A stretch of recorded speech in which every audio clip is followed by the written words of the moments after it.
सामाजिक न्यायाच्या दृष्टिकोनातून बघायला गेलं तर ग्रामीण भागातले असंख्य विद्यार्थ्यांचा सरकारी नोकरी मिळावी ह्याच्यासाठी धडपडत असतात. एकीकडे खाजगीकरणाचा रेटा वाढत चाललेला आहे, दुसरीकडे सरकारी नोकरी घेऊन आपल्या कुटुंबाचा उदरनिर्वाह मिटवण्यासाठी प्रचंड मेहनत करणारे तरुण विद्यार्थी आपल्याला पाहायला मिळतात. अशा वेळेस पूजा खेडकर सारख्या स्पर्धा परीक्षक विद्यार्थ्यांनी चुकीच्या माध्यमातून वापर करून सरकारी प्रशासनामध्ये जाण्याचा जो मार्ग अवलंबलेला आहे ते पुढे समाजासाठी कोणतं योगदान देऊ शकतात? चुकीच्या माध्यमातून प्रशासकीय नोकरी मिळून खरंच का समाजाला न्याय देतील का, गरजवंतांना न्याय देतील का, हा सुद्धा एक प्रश्नचिन्ह निर्माण होत आहे. दुसरं म्हणजे सरळ सेवेच्या भरतींमध्ये जे आतापर्यंत फेक सर्टिफिकेट दाखवून अधिकारी म्हणून बनले जात आहेत, तर मागील 2 वर्षांपर्यंत ज्या भरती झालेल्या आहेत त्यांचं पूर्णपणे प्रमाणपत्र पडताळणी व्हावी अशी इच्छा आहे. तसंच 2022 मध्ये खोटे प्रमाणपत्र दाखवून उघडकीस आलं होतं ससून हॉस्पिटलमध्ये.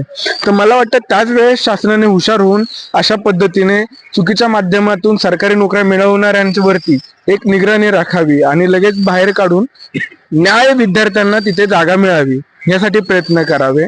दुसरा असा मला मुद्दा वाटतोय की स्पर्धा परीक्षा करणाऱ्या विद्यार्थ्यांना आर्थिक विवंचनेतून खूप मोठ्या प्रमाणात सामोरं जावं लागतं. स्पर्धा परीक्षा पुढे ढकलल्या जात आहेत. प्रचंड मानसिक तणाव आहे. ह्यापेक्षा महाराष्ट्रातील विद्यार्थी स्पर्धा परीक्षा करणाऱ्या विद्यार्थिनींचे खूप महत्वाचे प्रश्न आहेत. त्यांना अनेक अडचणींना सामोरे जावं लागतंय.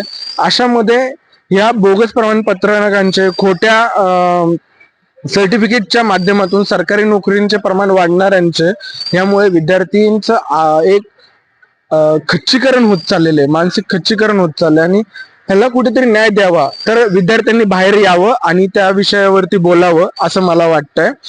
मागील गुजरातमध्ये एका खाजगी नोकरीसाठी हजारो युवकांची लाईन लागलेली दिसते.